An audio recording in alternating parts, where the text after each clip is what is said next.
GD Agarwal ಹೆಸರು ಕೇಳಿದಿರಾ? ಕೇಳಿಲ್ಲ, ಯಾಕಂದ್ರೆ ಮೀಡಿಯಾ ಈ ಹೆಸರು ಹೇಳೇ ಇಲ್ಲ.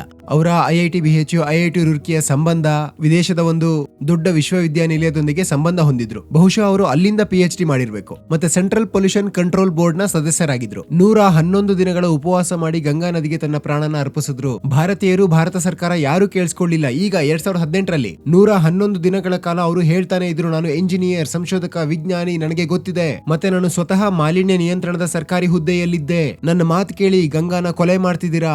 111 ದಿನ ಅವರು ಉಪವಾಸ ಕೂತಿದ್ರು. ಸರ್ಕಾರ ಅವರನ್ನ ಮಾತಾಡಿಸಿಲ್ಲ, ಅವರು ನಿಧನರಾದ್ರು 2018ರಲ್ಲಿ ಏಮ್ಸ್ ರಿಷಿಕೇಶದಲ್ಲಿ. ಇದು ನಾವು ನಮ್ಮ ಜ್ಞಾನಿಗಳಿಗೆ ಕೊಡೋ ಗೌರವ. ಈ ರೀತಿ ಬೇರೆ ದೇಶದಲ್ಲಿ ಆಗಿದ್ರೆ ಅವಾಗ ಅಲ್ಲಿನ ಒಬ್ಬ ಟಾಪ್ ಸೈಂಟಿಸ್ಟ್ ಉಪವಾಸ ಸತ್ಯಾಗ್ರಹ ಮಾಡಿ ಪ್ರಾಣಗ್ರಹಣ ಮಾಡ್ತಿದ್ರೆ ಸರ್ಕಾರ ಬಿದ್ದೋಗ್ತಿತ್ತು. ಆದ್ರೆ ನಮಗ್ ಜ್ಞಾನ ಯಾಕೆ? IIT ಗಳಿಗೆ ಗೌರವ ಸಿಗೋಕೆ ಕಾರಣ ಇಷ್ಟೇ, ದುಡ್ಡು ಗಳಿಸ್ತಾರೆ. ನಿಮ್ಗೆ IIT ಅವರು ಸಿಕ್ಕಿದ್ರೆ ದುಡ್ಡು ಗಳಿಸ್ತಿಲ್ಲ ಅಂತಂದ್ರೆ ಅವ್ರನ್ನ ಗೌರವಿಸ್ತೀರಾ?